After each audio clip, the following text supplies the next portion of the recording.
the NCOSI, who are wonderful hosts. So first of all, I want to say thank you very much for hosting us. And hopefully you're going to enlighten us as to what NCOSI's been doing in research in this space and where you think we need to go with this. Sure. Thank you so much, Tony. Thank you, everybody, for being here today. As Tony said, my name is Lisa Thompson. I'm the Vice President of Research for NCOSI's Research Institute. And it's my job today just to share a little bit about what's going on with the issue of childhood exposure to pornography. So next slide, please. Oh, okay, pardon me, thank you. All right, so I think for many of us who are of a certain age, probably 40 years or older, growing up, neither we or our parents could have imagined that within our lifetimes that there would become a day when children would have these devices that connected them to an invisible global forum where they would be able to access hardcore pornography, and that they would carry these devices with them to school, on the playground, spend hours on them at home, or even alone in their bedrooms. Such a scenario was something was beyond imagining. But as all of us know here today, that's exactly what's happened. So now, instead of facing the dangers of the occasional school playground fight, or even the horrible experience of finding an older relative's stash of pornography magazines, America's children today face a daily threat of exposure to hardcore pornography that's not only not age appropriate, but which normalizes sexual behaviors ranging from risky sexual behaviors, ranging from things like group sex to strangulation. So today, the most dangerous playground, the internet, is now literally in our children's pockets. So what does this mean for how much is this happening? Well, pornography exposure and its use is a routine part of most children's growing up. In fact, a 2023, this one is from this particular study from 2022, surveyed over 1,300 teens who were aged 13 to 17 and found that 54% had seen pornography at the age of 13 or younger. That's a pretty tender age to be seeing some of the stuff that's available on mainstream pornography sites. And those teens reported viewing pornography while they were at school, attending school in person, and that they were doing so even on school-issued devices. This is certainly not what most of us are anticipating or expecting when we send our children to schools or when schools issue these devices to kids. Now, what do children say about their experiences to exposure to pornography? What do they think about it? Well, for many of them, it's causing a lot of anxiety and trauma and emotional distress, great emotional distress. Here are some comments from young people who have grown up consuming pornography. One male who was 19-year-old said, "Because of porn, I have slowly become unsociable towards my friends and family, and I have never been able to have a romantic relationship with anyone beside the screen of my computer." Another 18-year-old male said, "I've been struggling for so long, and it's taxing on my mind and body. I'm tired and have little motivation, which often leads me to skipping homework assignments and social gatherings just because of porn.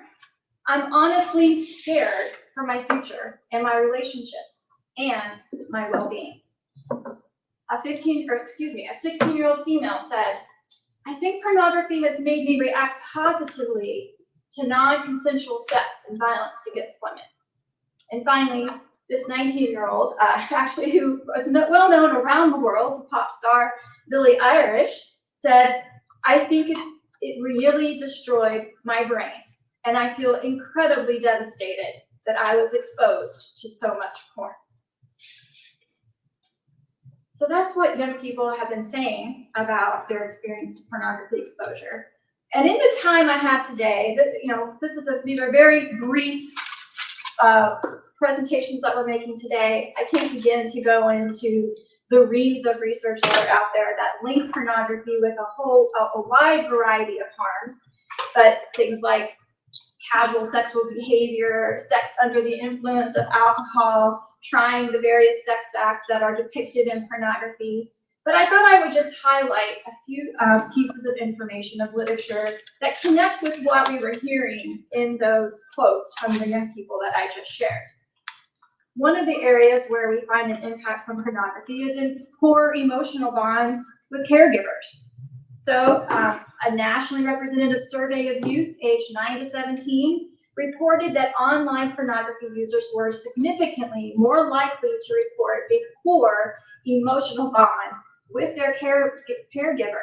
So the more you watch porn, the more impact there was, the poorer your relationship was with your family member, with your caregiver. And the poor the emotional bond with the caregiver, the child was also associated with more sexually aggressive behavior. So who of us as parents want a poorer relationship with our children? But that's what pornography will give you. Poor academic achievement. The more adolescents view pornography online, the poorer their grades. And we heard, like one of the young people in that quote I just shared, one of the quotes I just shared, was commenting on the fact that he had little motivation, that he didn't want to do his homework because pornography was consuming his attention and taking away his energy and his desire to do to even do homework. And then we have the issue of sexual offending.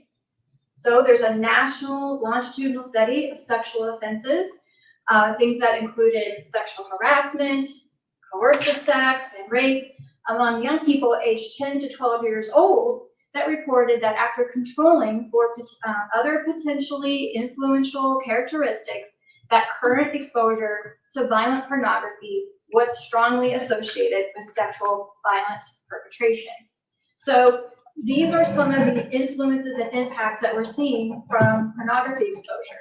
And when we have such high percentages of kids seeing it, being exposed, and using it, sometimes on a regular basis now, large numbers of children interacting, engaging with pornography, even on a weekly basis, for some of them, these will be the types of impacts that they will be dealing with, sometimes for decades. The impact on their motivation, on their learning, on their relationships with peers, actually having a relationship with a real person and how they get along with their families.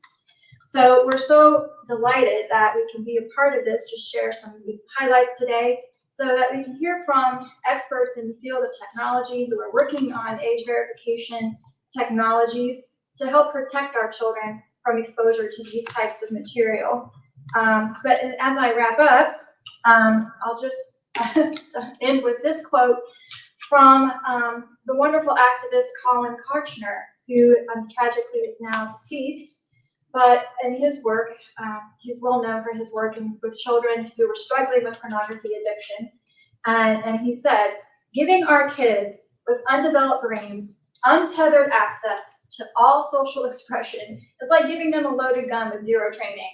We are giving our children the key to the family car at the age 12 with no driver's education. And then we sit back and wonder why they keep crashing and burn. So with that, hand it back over to Tony. Thank you. Lisa, thank you very much. Really insightful. So very pleased to be able to welcome Helen Taylor from Exocry. I am just introducing the group.